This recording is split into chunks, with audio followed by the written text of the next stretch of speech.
Larry, Fort Worth Memories Museum and Groups. Hold on just a second. There I am.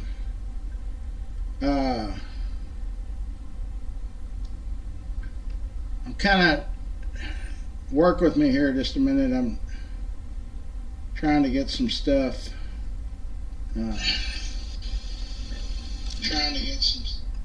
changed. No, I can't get that done. Hold on.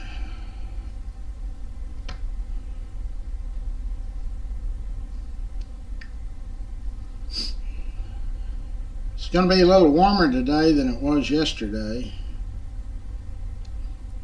I'm going to style the video, edit.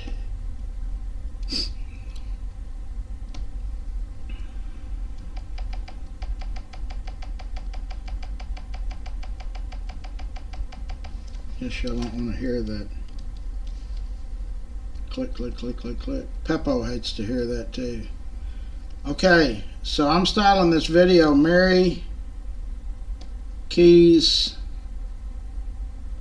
Gibson. Gipson.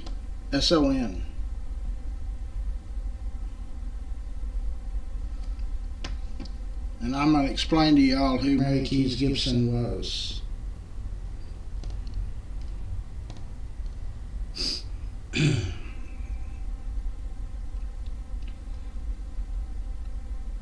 She was a special person in my heart, although she died many, many years before I was born. So, on March the 5th of 2019, a group of us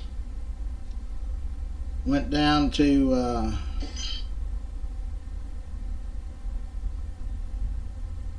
let me say good morning to City Hall.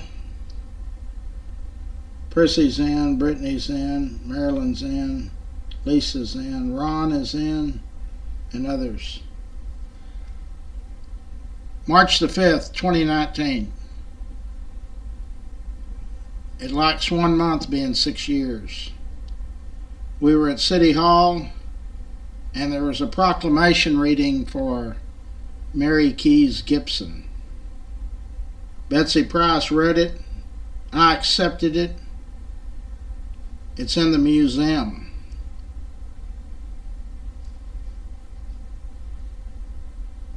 A lot of y'all don't know what goes on with my everyday.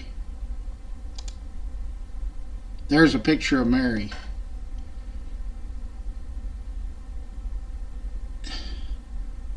I have to show her picture and Dr. Eugene Richardson Jr.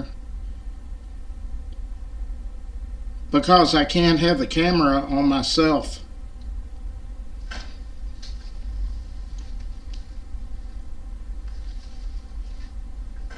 I'm going to read y'all a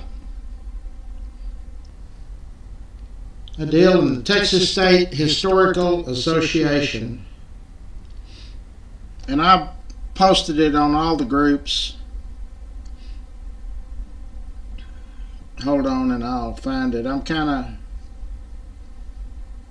disoriented this morning. Anyway, as I was saying, I see photos all the time in my head that I don't think regular people see. Yesterday evening it started with Mary keep coming up in my head.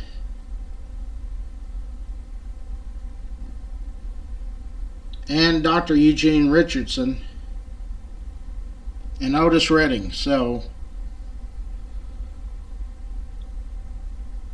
in the Texas State Historical Association, her biography, I guess that's what you call it, it says Mary Keys Gibson. Then it has Mollie, Mollie. She was born in 1854, and they're not positive about that date, and she died in 1953. Mary Keyes Gibson, the first certified African American nurse in the South, daughter of Sam Keyes and Judy Stump Keyes, was born in Carrollton, Mississippi, around 1854. Mary Keyes grew up as a slave under Albert Keyes' family. So back in the days, the slave took their master's name. To me, that's revolting. She demonstrated the intelligence of a talent for caregiving from a young age. Even as a child, Keyes was called upon to attend the sick and injured. She was described as having magic touch that dispelled the fear and anxiety of the sick when she was by their side. Because of these skills, the way they wrote it, because of these skills, the Keyes family taught her housekeeping skills such as sewing, cooking, and how to read and write. Keyes worked as a domestic servant for William Virgil Mayfield, who by 1880 had moved her to the farm near Sherman, Texas. After the Mayfields moved farther west, Keyes stayed in Sherman. She married Reverend Franklin Pierce Gibson on August 21st, 1884, in Sherman, and the couple subsequently moved to Fort Worth. They had one child together. In Fort Worth, Mary Gibson worked with her husband to establish the Gibson Memorial CME Church, eventually known as the Carter Metropolitan CME Church, of which her husband was the first pastor. Now, when we were working on getting Mary recognized, the minister at the Carter Church denied that Franklin Pierce Gibson and Mary started that church. I don't know if he's since changed his mind. By the 1890s, Gibson worked as a midwife and a nurse in Fort Worth. In 1903, with her husband's encouragement, she left home and enrolled in, I don't know how you pronounce it, Chautauqua School of Nursing in Jamestown, New York. On March 2nd, 1907, she graduated from the school and earned a nursing certificate, the first ever given to an African American woman living in the South.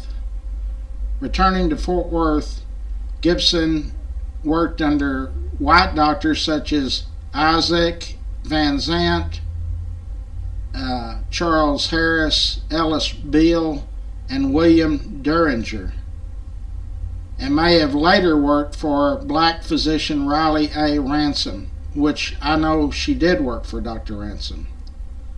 He was the noted African American doctor. She assisted in surgeries, obstetrics, and other medical procedures. During her nursing career, she helped deliver countless babies in South Fort Worth.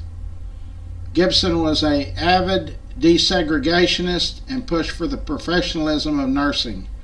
In 1908, she was a founding member of the National Association of Colored Graduate Nurses, which was organized to increase professional standards in nursing, breaking down racial barriers, and to develop leadership among black nurses.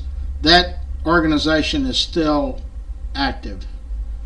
Gibson joined the Texas Graduate Nurses Association, now the Texas Nurses Association, TNA, in lobbying the Texas legislature to pass a law creating standard licensing requirements for nurses and creating the State Board of Nurse Examiners. Gibson and other members of the NACGN pushed American Nursing Association to end its racially exclusionary membership rules. Since 1916, membership in the National Association had been based on membership in state, district level, which could bar the members of minority groups from the membership. In 1948, due to the work of Gibson and other black nurses, the ANA opened national membership to all nurses denied membership from state or district nurses associations.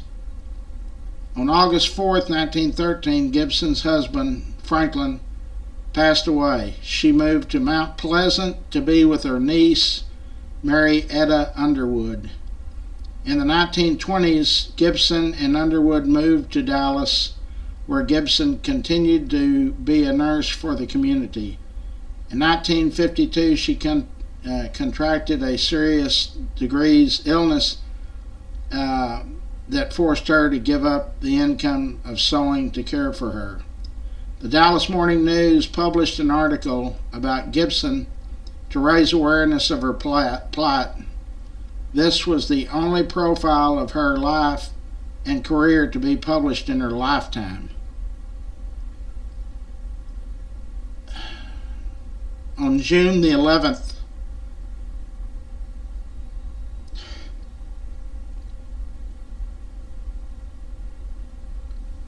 (1953), around the age of 99, she died.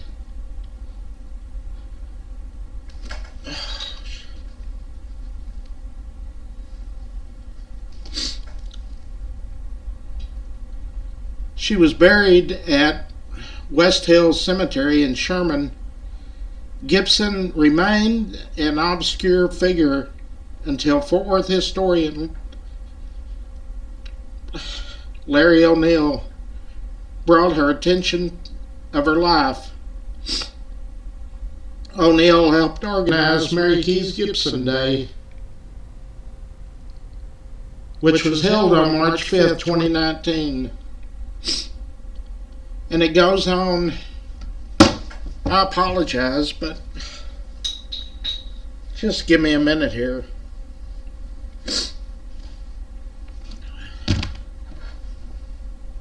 Okay, so we have never done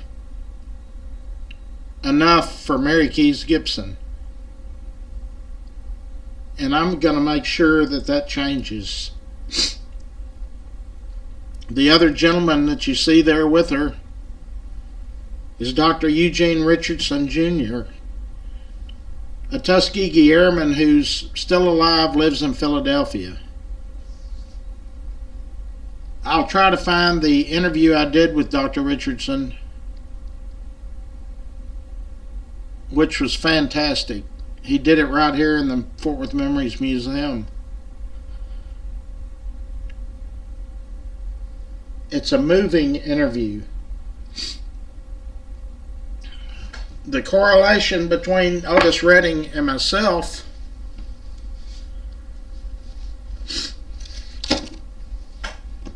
happened on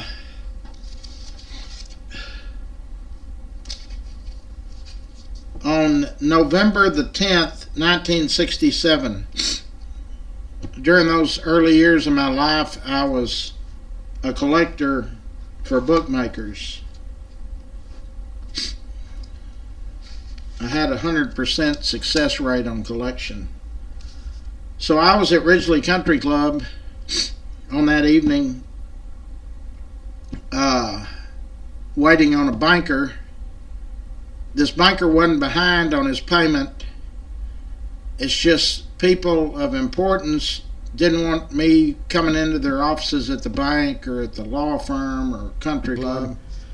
So he and I had agreed whether he wins or loses, we'll settle up at Ridgely Country Club. So I was told when I got there that the gentleman had called and left a message telling me to just hang loose. He's going to be about 45 minutes to an hour late. I was sitting at the bar. I was back in my drinking days, and an African American gentleman sat next to me, and I just kind of glanced at him, spoke, said hello. He spoke. I was sitting there, and I was thinking to myself, he's not an employee here. I don't think there was any African American members of Ridgely Country Club in 1967. So I thought, this is strange. Why is he here? And that just ran through my mind. He didn't drink anything. He sat there, and then all of a sudden he got up and he left. The next thing I know, he was on the stage with his group, the Bar-Kays, and it was Otis Redding. Exactly 30 days later, he died in a plane crash, 26 years of age. So, if you don't think that the way that African Americans were treated, and that has nothing to do with the way Otis Redding was treated, listen to Sam Cooke's old song, Change Gonna Come.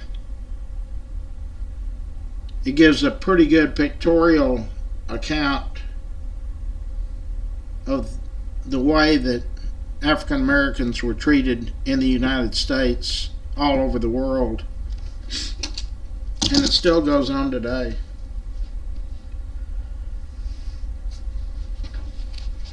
So I wanted to do this show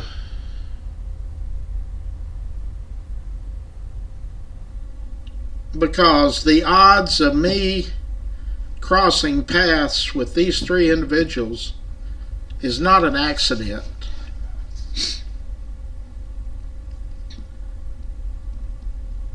I'll come back later and do a show when I'm more composed